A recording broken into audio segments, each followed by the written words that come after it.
He has betrayed not only Iran by abusing our commitment to diplomacy, but also deceived his own voters. Of course, the door for diplomacy should be always keep open, but this is not the case right now. My country has been under attack, under aggression, and we have to respond based on our legitimate right of self-defense. Foreign Affairs of the Islamic Republic of Iran, His Excellency Abbas Araghchi, has arrived in the conference hall taking place in Istanbul to hold a press briefing following the latest developments in Iran.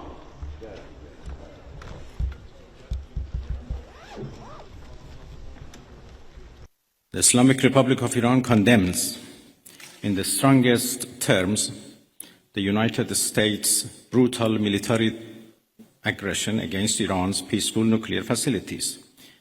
It is an outrageous, grave, and unprecedented violation of the fundamental principles of the Charter of the United Nations and international law.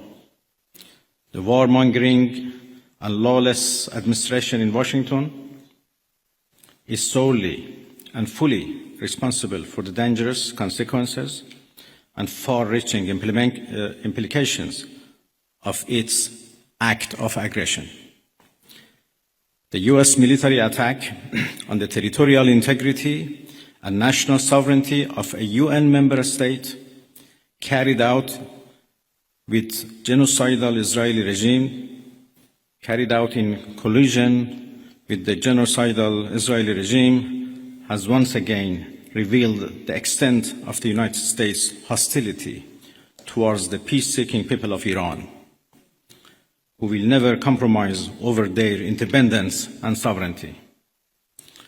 The Islamic Republic of Iran continues to defend Iran's territory, sovereignty, security, and people by all means necessary against not just US military aggression, but also the reckless and unlawful actions of the Israeli regime.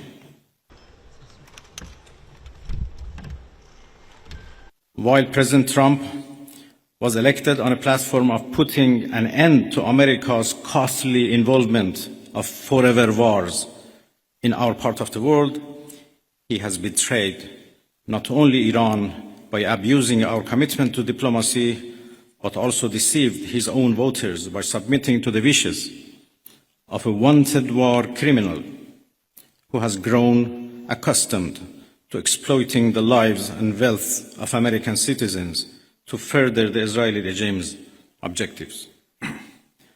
The US act of aggression against Iran's peaceful nuclear facilities constitutes not only a flagrant breach of the UN Charter, especially the prohibition of the use of force under Article 2, Paragraph 4, and the obligation to respect the state's territorial integrity and sovereignty, but also a violation of UN Security Council Resolution 2231.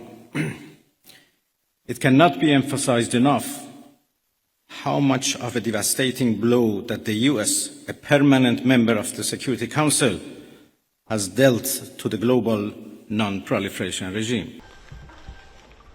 The Islamic Republic of Iran reminds the United Nations, the Security Council, the UN Secretary General, the International Atomic Energy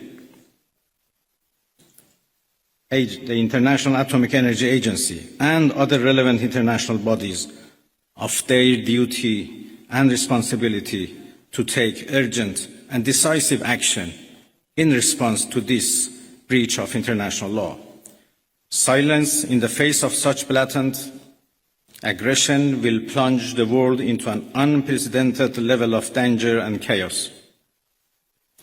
Humanity has come too far as a species to allow a lawless bully to take us back to the law of the jungle.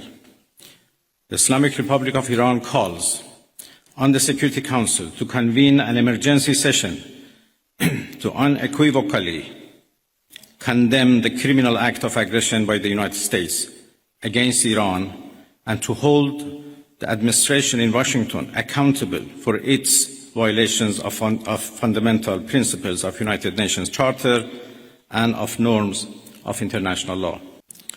The responsibility of the IAEA and its Director General, who through evidence bias in favor of warmongering parties paved the way for the current violence and bloodshed, is now clearer than ever. We call on the IAEA Board of Governors to immediately convene and carry out its legal responsibility in response to the dangerous US attack on Iran's peaceful nuclear facilities, all of which have been under the agency's full safeguards and monitoring. The world must not forget that it was the United States which, in the midst of a process to forge a diplomatic outcome, betrayed diplomacy by supporting the genocidal Israeli regime's launch of an illegal war of aggression on the Iranian nation.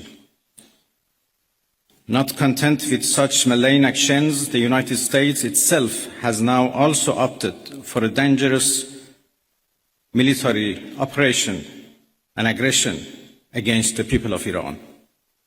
In doing so, the US administration holds sole and full responsibility for the consequences of its actions, including the Islamic Republic of Iran's right to self-defense under the principles of the United Charter. In accordance with the UN Charter and its provisions allowing a legitimate response in self-defense, Iran reserves all options to defend its security, interests, and people. Thank you very much. There is no red line that they have not crossed. And the last one, and the most dangerous one, happened only last night, when they crossed a very big red line by attacking nuclear facilities. I don't know how much room is left for diplomacy. We are now calculating the damages. And as I said, the damages are not only for our nuclear facilities, the damages are for the United Nations Charter.